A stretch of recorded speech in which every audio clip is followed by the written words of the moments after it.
North and South, Medley. George Foreman was born on January 10, 1949, in Marshall, Texas. He rose from humble beginnings to become one of the most recognizable figures in boxing history. Foreman's amateur career was marked by dominance. He quickly rose through the ranks, showcasing his raw power and intimidating presence. This culminated in 1968 when a 19-year-old Foreman shocked the world.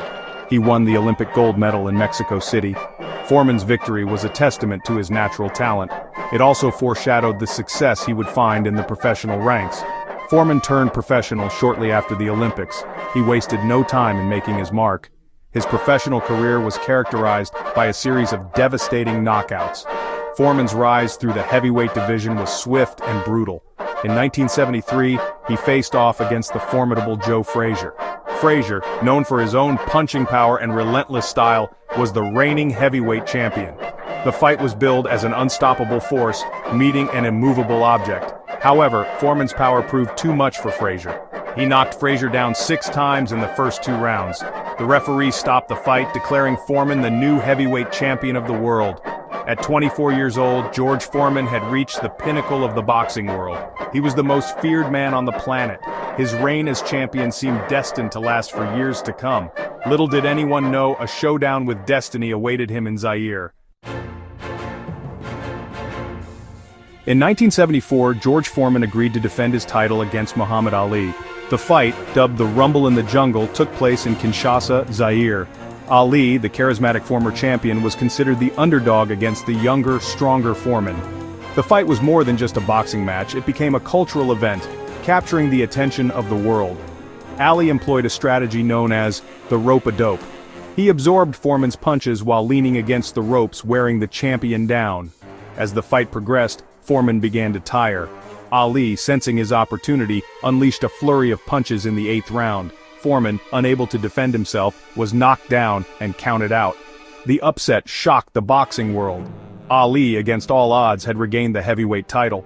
For Foreman, the loss was a bitter pill to swallow. He had been undefeated, seemingly invincible. The defeat in Zaire forced him to re-evaluate his career and his life. It would be a defining moment in his journey. After the loss to Ali, George Foreman continued to fight professionally. However, he never seemed to regain the same fire. In 1977, after a loss to Jimmy Young, Foreman experienced a spiritual awakening. He retired from boxing and became an ordained Christian minister. For the next 10 years, Foreman dedicated himself to his ministry and family. He seemed content with his life outside the ring. However, the desire to compete still burned within him. In 1987, at the age of 38, George Foreman announced his return to boxing. The boxing world was skeptical. Many saw it as a publicity stunt, a faded champion trying to relive past glory. Foreman, though older and heavier, was determined to prove his doubters wrong. He fought his way back into contention, winning a string of fights against younger opponents. Foreman's unlikely comeback culminated in 1994 at the age of 45. He faced off against Michael Moorer, the reigning WBA and IBF heavyweight champion. Moorer, 19 years younger than Foreman, was a heavy favorite. The fight was a back-and-forth battle. Foreman, despite his age, showed flashes of his old power. In the 10th round, Foreman landed a thunderous right hand, knocking Moorer unconscious. The victory made George Foreman the oldest heavyweight champion in boxing history. It was a testament to his perseverance, his will to win. The comeback was complete. Foreman had silenced his critics and etched his name in the record books once again. In addition to his boxing career, George Foreman found success outside the ring. In 1994, he introduced the George Foreman Lean Mean Fat-Reducing Grilling Machine. The grill, known for its simplicity and ability to drain fat from food, became a household name. It was a massive commercial success, selling over 100 million units worldwide. Foreman's entrepreneurial spirit and affable personality made him a popular pitchman. He appeared in numerous commercials and endorsements, further solidifying his status as a cultural icon. Foreman's success with the grill demonstrated his business acumen. It also provided him with financial security long after his boxing days were over. George Foreman's final fight was in 1997, a loss to Shannon Briggs.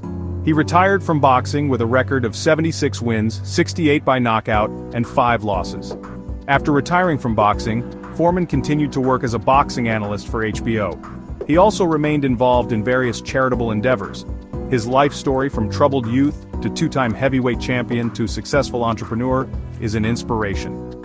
George Foreman's legacy extends far beyond the boxing ring. He will be remembered as one of the hardest hitters in boxing history. He will also be remembered for his remarkable comeback, his entrepreneurial spirit, and his infectious personality.